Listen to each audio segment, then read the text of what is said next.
Shalom, selamat pagi Bapak Ibu, saudara-saudara dalam Tuhan Yesus Kristus. Kita mengucap syukur pada Tuhan, Dia begitu baik, yang luar biasa, selalu menjaga, melindungi kita. Sampai detik ini, hari ini kita sehat, kuat. Bahkan kita berikan kesempatan bisa mendengar sabdanya pada hari ini tentang kebangkitan Kristus. Mari kita masuk dalam doa. Terima kasih Tuhan Yesus, hari ini kami merayakan kebangkitan Kristus di antara orang mati. Dan kami sudah melihat betapa hebatnya kuasa-Mu mengalahkan maut, mengalahkan dosa, bahkan kuasa iblis. Sehingga kami semua bisa bebas dan tidak diperbudak oleh dosa. Terima kasih Tuhan Yesus yang baik, berikan kami jiwa tenang, berikan kami kesabaran, kami bisa mendengar sabdamu dengan baik. Di dalam nama Tuhan Yesus kami berdoa. Haleluya. Amin. Oke Bapak Ibu, saudara-saudari dalam Tuhan Yesus Kristus. Hari-hari ini kita merayakan hari kebangkitan Kristus. Suatu fakta, berita yang penting dalam kebenaran firman yang harus dimengerti oleh setiap manusia.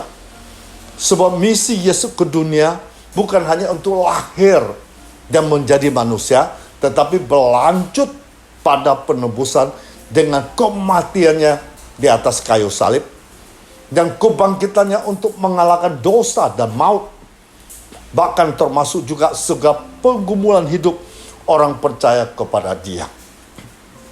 Bapak Ibu, saudara di dalam Tuhan Yesus Kristus, saya ambil 1 Korintus pasal 15 ayat 12 sampai 20.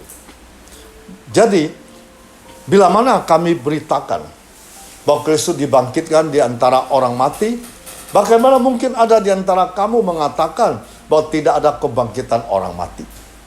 Kalau tidak ada kebangkitan orang mati, maka Kristus juga tidak dibangkitkan. Tetapi andai kata Kristus tidak dibangkitkan, maka sia-sialah pemberitaan kami dan sia-sialah juga kepercayaan kamu. Lebih daripada itu, kami ternyata berdusta terhadap Allah, karena tentang Dia kami katakan bahwa Ia telah membangkitkan Kristus, padahal Ia tidak membangkitkannya, kalau andai kata benar bahwa orang mati tidak dibangkitkan. Sebab jika benar-benar orang mati tidak dibangkitkan, maka Kristus juga tidak dibangkitkan. Dan juga Kristus tidak dibangkitkan, maka sia-sialah kepercayaan kamu, dan kamu masih hidup dalam dosamu. Demikianlah binasa juga orang-orang mati dalam Kristus. Jikalau kita hanya dalam hidup ini saja menaruh pengharapan pada Kristus, maka kita ada orang-orang yang paling malang dari segala manusia. Tetapi yang benar ialah bahwa Kristus telah dibangkitkan dari antara orang mati sebagai yang sulung dari orang-orang yang telah meninggal. Bapak Ibu, saudara-saudari dalam Tuhan Yesus Kristus, dari perikop di atas ada 3 hal pokok penting perlu kita perhatikan. Pertama, kita harus berpegang pada firman Tuhan bahwa Yesus Kristus bangkit. Yang pertama melihat kubur Yesus kosong, melihat Yesus bangkit adalah perempuan yang bernama Maria Magdalena. Maria Magdalena tadinya dilasuk 7 jenis setan lalu disembuhkan Yesus. Maria Magdalena selalu mengikuti Yesus kemana saja bersama dengan Maria, Yohana, dan Salome. Mereka menjadi tulang punggung pelayan Yesus dan 12 muridnya juga. Kalau kita baca Lukas 24 ya, 24 itu lebih jelas. Wanita-wanita ini mempunyai peranan yang sangat luar biasa dalam pelayanan Yesus. Selain Maria Magdalena, ada banyak lagi saksi-saksi lain menyaksikan kebangkitan Yesus. Nah, kalau kita baca 1 Korintus pasal 15 ayat 3 dan 4, sebab yang sangat penting telah kusampaikan kepadamu, yaitu apa yang telah kuterima sendiri, ialah bahwa Kristus telah mati karena dosa-dosa kita sesuai dengan kitab suci, bahwa Yesus telah dikuburkan, dan bahwa Yesus telah dibangkitkan pada hari ketiga sesuai dengan kitab suci. Kebangkitan Kristus adalah berita yang sangat penting. Alkitab mengatakan bahwa semua berita tentang keselamatan ditulis dalam Alkitab. Yesus telah bangkit berarti Yesus kita hidup. Nah, yang kedua, kebangkitan orang percaya yang sudah mati. Hal ini penting sekali tetapi sering kurang ditekan di dalam gereja. Sebab kebangkitan orang percaya ada pengharapan Kristiani. Dalam kehidupan Kristen ada 3 hal penting, yaitu kasih, iman, dan pengharapan. Pengharapan orang Kristen adalah bahwa semua orang percaya akan dibangkitkan. Semua roh dan jiwa orang mati di dalam Kristus ada di Firdaus. Tetapi tubuh orang mati kembali ke tanah. Kita mengatakan apabila Tuhan datang kembali, sangkakala berbunyi, maka kedahsyatan pertama terjadi bahwa orang mati dan Tuhan bangkit. Roh dan jiwa itu yang selama ini ada di Firdaus bergabung dengan tubuh kebangkitan yang baru. Tubuh kebangkitan berbeda dengan tubuh sekarang. Karena tubuh sekarang ini akan kembali ke tanah. Tubuh kebangkitan adalah seperti tubuh Yesus sesudah bangkit. Seperti tadi 1 Korintus 15:20 mengatakan Yesus telah bangkit menjadi yang sulung dari semua orang yang dibangkitkan. Bapak Ibu, saudara-saudara dalam Tuhan Yesus Kristus, ada beberapa ciri tubuh kebangkitan. Jadi tubuh kebangkitan itu bisa dikenal ketika kelepas mengenai Yesus pada saat perjalanan ke Emmaus. Nah, kita lihat Lukas 24, kita ambil 31 dan 35. Ketika itu terbukalah mata mereka, mereka pun mengenal dia, tetapi ia lenyap dari tengah-tengah mereka. Lalu kedua orang itu pun menceritakan apa yang terjadi di tengah jalan, bagaimana mereka mengenal. Nah, Bapak Ibu, jadi tubuh kebangkitan bisa dikenal. Nah, dan dia pada waktu memecah-mecahkan roti, mereka melihat itu Yesus. Kedua, tubuh kebangkitan itu tidak ada sesuatu bisa menghalangi dia. Termasuk tembok tidak bisa menghalangi dia. Kita Yohanes 20 ayat 26.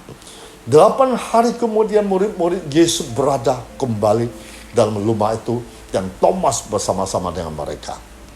Sementara pintu-pintu terkunci, Yesus datang dan ia berdiri tengah-tengah mereka dan berkata, "Damai sejahtera bagi kamu." Yang kedua, tubuh Kristus itu dapat lenyap seketika atau bisa hilang seketika. Itu Lukas 24 ya, ayat 31b ya. Saat Yesus datang, nafri Allah berbunyi, maka terjadi leoni besar di surga.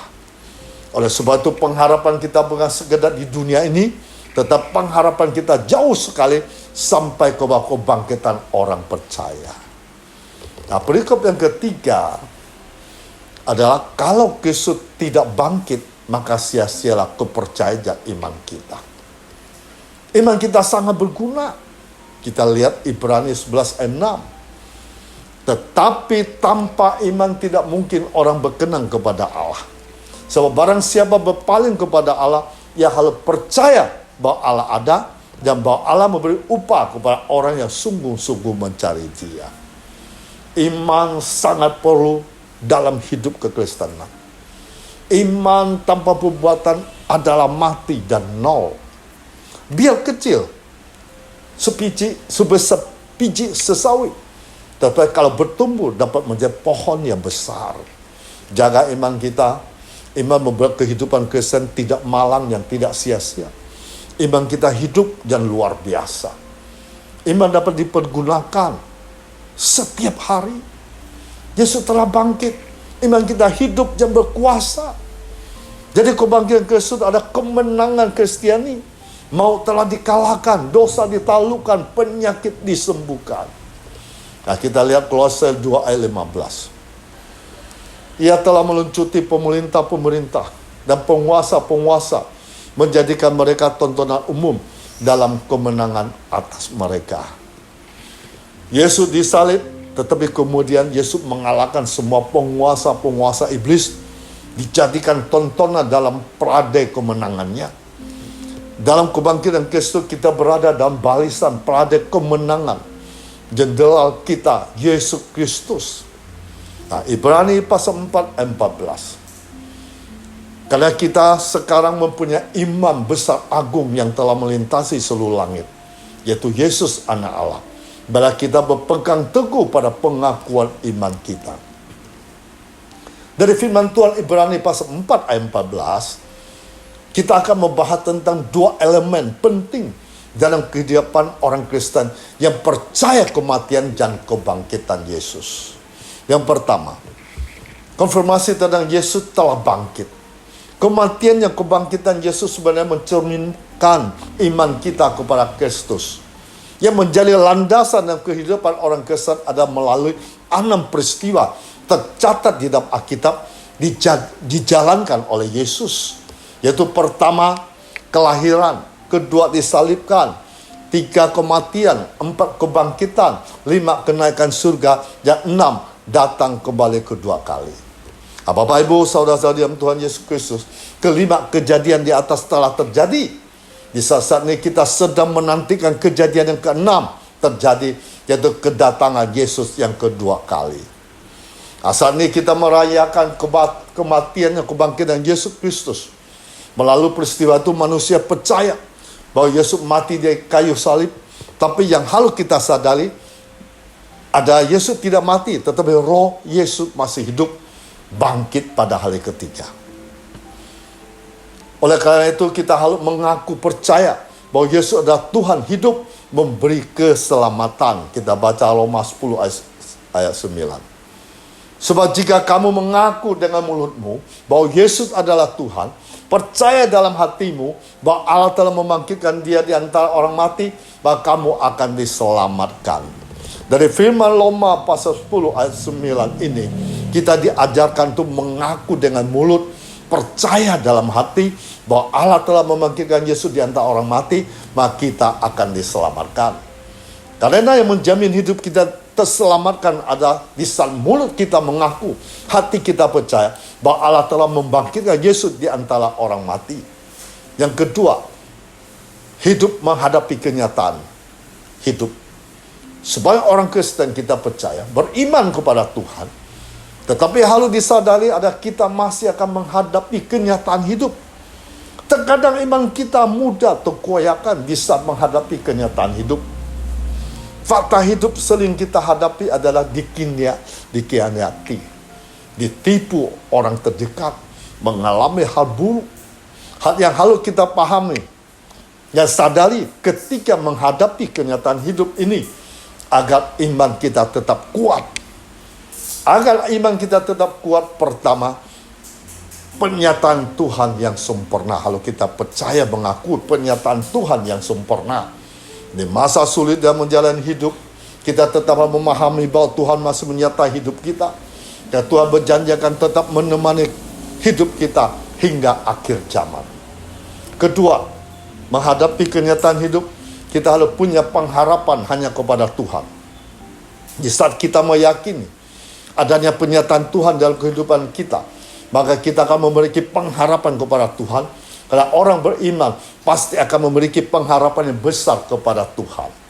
Yang ketiga, menghadapi penyataan hidup, harus percaya pertolongan Tuhan pasti. Orang memiliki pengharapan kepada Tuhan, maka Tuhan pasti akan memberikan pertolongan dalam hidup kita. Agar kita semakin kuat beriman dan menghadapi fakta hidup. Tuhan tidak ingin kita hidup menjadi orang lain, tetapi Tuhan ingin kita menjadi diri sendiri. Kita dapat mensyukuri apa yang telah Tuhan berikan pada kita. Ketika kita dapat menyadari makna dari kematian dan kebangkitan Yesus, maka kita dapat dengan mudah menyadari diri kita. Dapat bersyukur dengan apa yang sudah Tuhan percayakan kepada kita. Sebagai orang Kristen, kita juga harus memastikan kebangkitan Yesus dalam hidup kita dan mengaku dengan mulut serta percaya dalam hati bahwa Yesus telah dibangkitkan di antara orang-orang mati. Maka kita akan memperoleh keselamatan. Kita harus dapat menghadapi fakta hidup kita terjadi di sekitar kita.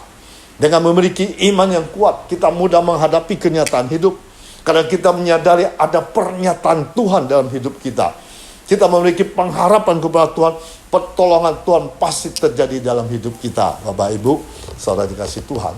Jadi judul hari ini adalah kebangkitan Kristus membawa kemenangan. Roma 6 ayat 9. Karena kita tahu bahwa Kristus sesudah ia bangkit dan orang mati, tidak mati lagi, maut tidak berkuasa lagi atas dia. Kepada jemaat di Roma, Paulus mengatakan bahwa memang benar Yesus sudah benar-benar mati, tetapi dia juga bangkit dan orang dari kematian pada hari ketiga untuk membuktikan bahwa dia telah mengalahkan dosa, maut atau kematian, bahwa dia telah mengalahkan dosa, maut, kematian sebagai sulung, supaya kita percaya memiliki kehidupan berkenangan atas dosa dan maut. Bapak Ibu, saudara dalam Tuhan Yesus Kristus, salah satu dari 7 pesan Tuhan di tahun ini ada supaya kita hidup dalam roh, bukan dalam daging. Sebab daging membawa kepada kematian, tetapi roh akan menghidupkan. Kebangkitan Kristus memberi spirit, kebangkitan bagi hidup, jiwa, pikiran, kerinduan kita untuk semakin melekat dan keintiman bersama Yesus Kristus. Beberapa dimensi kemenangan karena kebangkitan Kristus. Pertama, kemenangan Kristus atas dosa. 1 Korintus 15:57. Tetapi syukur kepada Allah telah memberikan kepada kita kemenangan oleh Yesus Kristus Tuhan kita. Prinsip pertama, perubahan hidup tidak dimulai dengan pengalaman, melainkan dimulai dengan kebenaran. Dari mana kita memperoleh kebenaran? Kita memperoleh kebenaran dari firman Allah. Lalu Paulus menunjukkan Kristus sebagai pemenang telah menaklukkan dosa, maut, dan iblis. Kita perlu menangkapi secara serius, bukan sekedar menganggukkan kepala saja. Kemenangan Kristus di atas kayu salib dibuktikan dengan kebangkitannya, memberikan kuasa untuk hidup menjadi pemenang atas dosa. Roma 6 ayat 10, sebab kematiannya ada kematian terhadap dosa. Satu kali untuk selama-lamanya, kehidupannya ada kehidupan bagi Allah. Kematian Yesus untuk menebus dosa-dosa kita. Kebangkitan membuktikan dia telah mengalahkan dosa. Kemenangan itu ada dalam hidup kita yang percaya kepada Kristus sesuai dengan kebenaran. Itu akan semakin nyata jika kita memiliki hubungan erat dengan Kristus, di mana kuasa dosa telah dihancurkan oleh Kristus. Dosa dan musuh telah dikalahkan. Ketakutan masa depan, kematian telah dikalahkan, serta iblis pun telah dikalahkan. Dosa adalah suatu pelanggaran dalam hukum atau perintah Tuhan. Sebab dosa adalah iblis menipu, memperdaya, serta mengikat manusia, menjadikan manusia sebagai budak dosa. Kita lihat Kolose pasal 2, 14, 15, dan itu ditiadakannya dengan memakukannya pada kayu salib. Ia telah meluncuti pemerintah-pemerintah, penguasa-penguasa, menjadikan mereka tontonan umum dalam kemenangannya atas mereka. Akhirnya kita menyadari melalui kebenaran firman Tuhan berkenan dengan kebangkitan Kristus, menyatakan bahwa Kristus telah menghancurkan pekerjaan kuasa dosa, sehingga kita mampu hidup dalam kebenaran, tidak lagi diperhamba oleh dosa, serta meraih kemenangan atas keinginan daging, berjalan dalam kehidupan dipimpin oleh Roh Kudus. Ada 3 hal harus kita lakukan tetap mengalami kemenangan atas dosa dalam hidup kita. Pertama, kita menanggalkan manusia lama. Kedua, kelelahan diperbaharui dalam roh dan pikiran. Ketiga, mengalahkan manusia baru menurut kehendak Kristus dalam kebenaran dan kekudusan. Nah, yang kedua, kemenangan atas maut. Roma 6 ayat 9. Karena kita tahu bahwa Kristus sesudah ia bangkit antara mati, tidak mati lagi, maut tidak berkuasa lagi atas dia. Kebangkitan Yesus berarti kemenangan atas maut. Maut dan kematian tidak lagi berkuasa, tetapi telah dikalahkan oleh Yesus. Demikian juga bagi kita percaya memperoleh kemenangan atas maut. Bagi orang percaya kepada Kristus, tentunya seperti kebenaran disampaikan oleh Rasul Yohanes. Nah, kita baca Yohanes pasal 14 ayat 2 dan 3. Yesus menyediakan tempat bagi mereka yang percaya. Dan di mana Bapa berada, maka mereka akan percaya juga berada. Tetapi bagi mereka tidak percaya, menyiapkan hidupnya pada waktu dunia ini, maka alam maut menjadi tempat sesudah kematiannya. Kita bisa baca juga Efesus pasal 2 ayat 6. Dan di dalam Kristus Yesus Ia telah membangkitkan kita juga, memberikan tempat bersama dengan Dia di surga.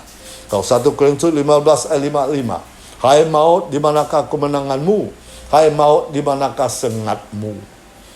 Jaminan kemenangan atas maut diberikan bagi kita tetap memelihara iman percaya kepada Kristus. 2 Timotius pasal 4:7.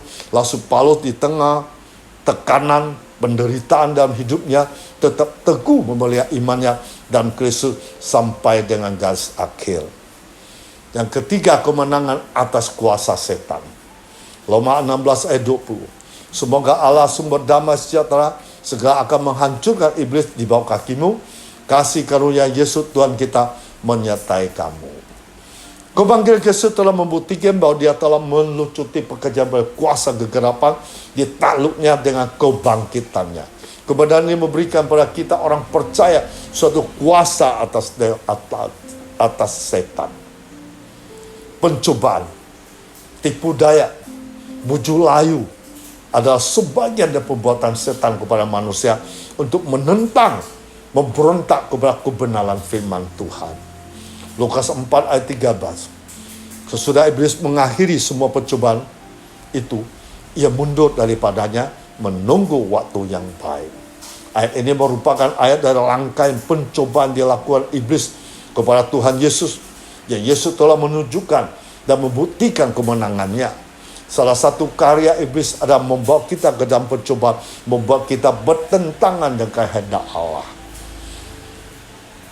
Itu sebabnya Rasul Petrus menyerukan 1 Petrus 5 ayat 8. Sadarlah, berjaga-jagalah, lawanmu si iblis berjalan keliling sama seperti singa, mengaum-ngaum mencari orang yang dapat ditelannya. Kita akan tetap dalam posisi menjadi pemenang atas kuasa setan jika hidup kita terus menerus dipenuhi dengan Roh Kudus. Salah satu simbol dari Roh Kudus adalah api. Para gembala ketika mengembalakan ternaknya di padang rumput, pada waktu malam hari menyatakan api untuk mengusir binatang buas. Jika api itu padam, maka para gembala dan ternaknya menjadi mangsa empuk untuk ditekam. Demikian dengan orang percaya. Jika api itu terus menyala, bahkan semakin berkobar-kobar dalam loh kita, maka kita dapat mengusir, menaklukkan iblis berusaha mencobai menyelang hidup kita. 4. Kemenang atas pergumulan hidup. Kematian Yesus di atas kayu salib ada untuk memikul dosa, juga beban pergumulan hidup manusia. 1 Petrus 2 ayat 24. Ia sendiri telah memikul dosa kita di dalam tubuhnya di kayu salib, supaya kita telah mati terhadap dosa, hidup untuk kebenaran. Oleh bilut-bilutnya kamu telah sembuh. Di dalam kebangkitan, Yesus telah menaklukkan sakit penyakit dalam kehidupan orang percaya.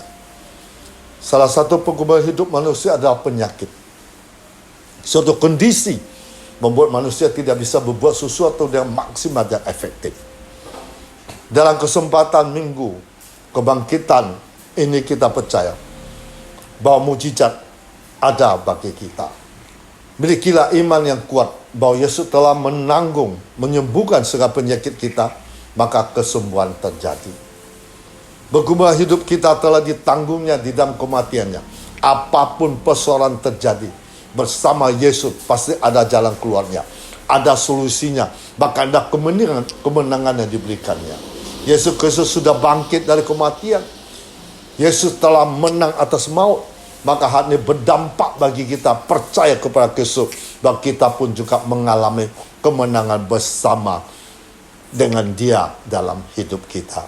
Tuhan Yesus memberkati kita semua. Kita masuk dalam doa. Bapa, terima kasih lewat firman-Mu pada hari ini, membuat kami semakin mengerti tentang pribadi-Mu semakin dalam, tentang makna kematian, kebangkitan, membuat kami tahu bahwa Engkau membuktikan Engkau yang berkuasa. Engkau membuktikan Engkau mengalahkan dosa, maut, bahkan kuasa kegelapan oleh iblis. Terima kasih Tuhan Yesus begitu baik. lewat kematian kebangkitanmu membuat kami tahu Engkau Allah yang dahsyat, Allah yang luar biasa. Bisa kami andalkan, bisa kami percaya bahwa Engkau Tuhan pencipta langit dan bumi. Di dalam nama Tuhan Yesus Tuhan, hari ini Engkau tahu pergumulan kami, tekanan hidup kami, masalah hidup kami. Tuhan tolong kami, buka jalan buat kami, menyembuhkan segala penyakit, memberkati setiap usaha pekerjaan kami, memberikan kami bahagia dalam keluarga kami. Di dalam nama Tuhan Yesus, haleluya, amin. Tuhan memberkati.